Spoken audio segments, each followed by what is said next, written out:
হাজির হয়ে গিয়েছি সাইবার সাবধান নিয়ে।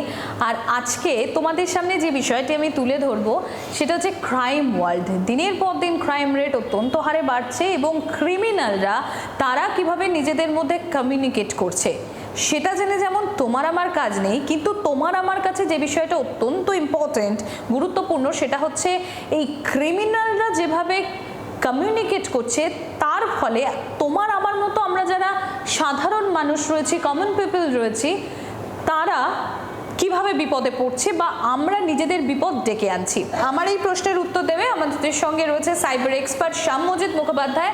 শ্যামজিৎ, স্বাগত জি24 ঘন্টায়।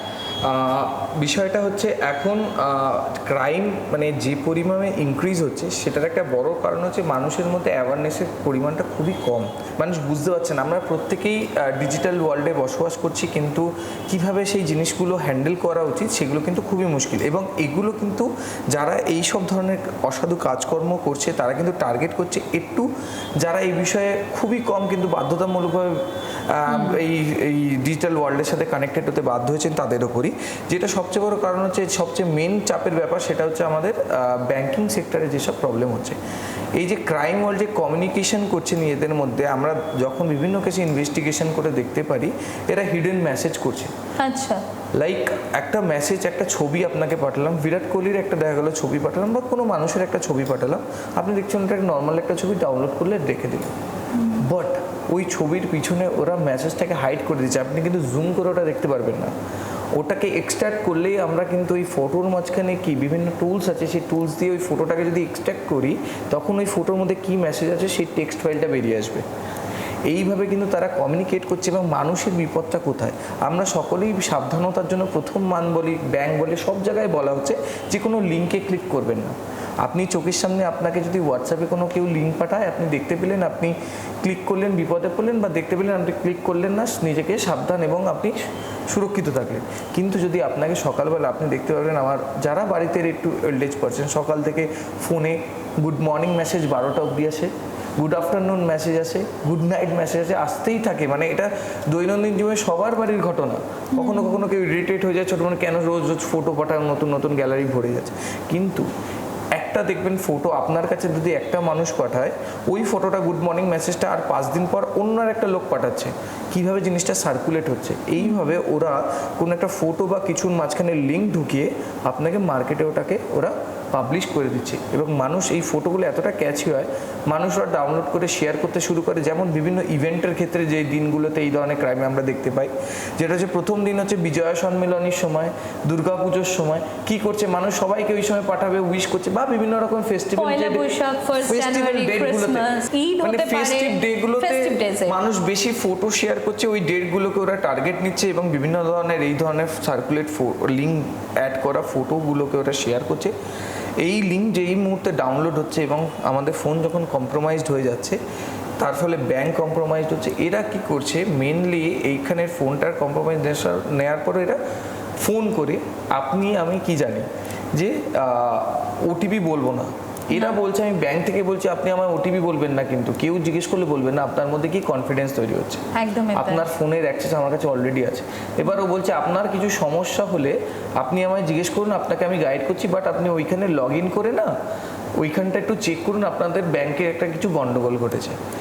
এইবার পাসওয়ার্ডটা আপনার কাছ থেকে বললো না। এবার যখন ওটিপিটা আসলো, যদি আপনার ফোনের রিমোট অ্যাক্সেস আমার কাছে থাকে, তাহলে তো আপনার কাছে আমার ওটিপি জানার কোনো দরকার নেই।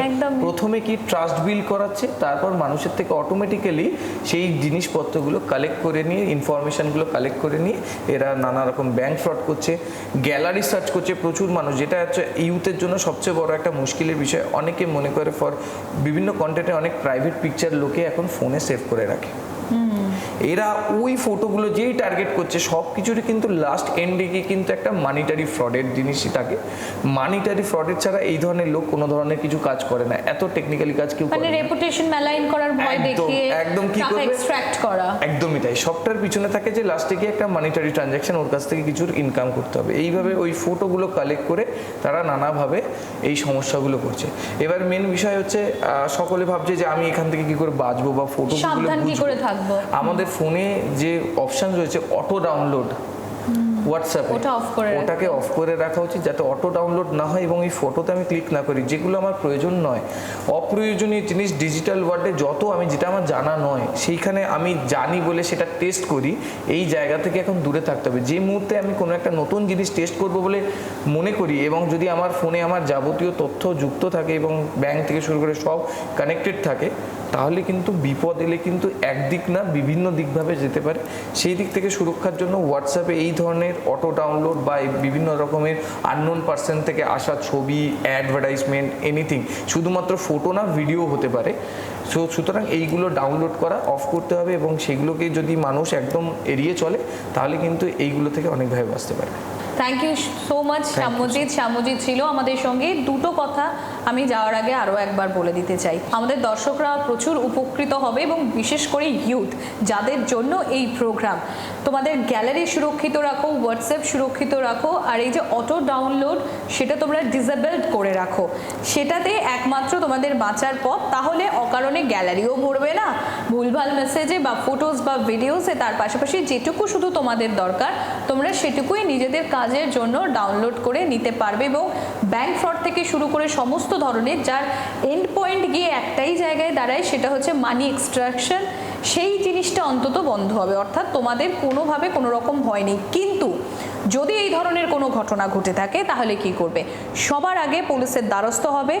1930 এই হেল্পলাইন নম্বরে ফোন করে তোমরা কমপ্লেন লজ করবে। তার পাশাপাশি রয়েছে www.cybercrime.gov.in, এখানে তোমরা নিজেদের কমপ্লেন লজ করতে পারো। তবে always prevention is better than cure, আগে থেকে সাবধান থাকো, সেটাই বোধহয় সকলের জন্যই মঙ্গল। সতর্ক থাকুন, সাবধান থাকুন। আবারও দেখা হচ্ছে আপনাদের সঙ্গে পরবর্তী সেগমেন্টে।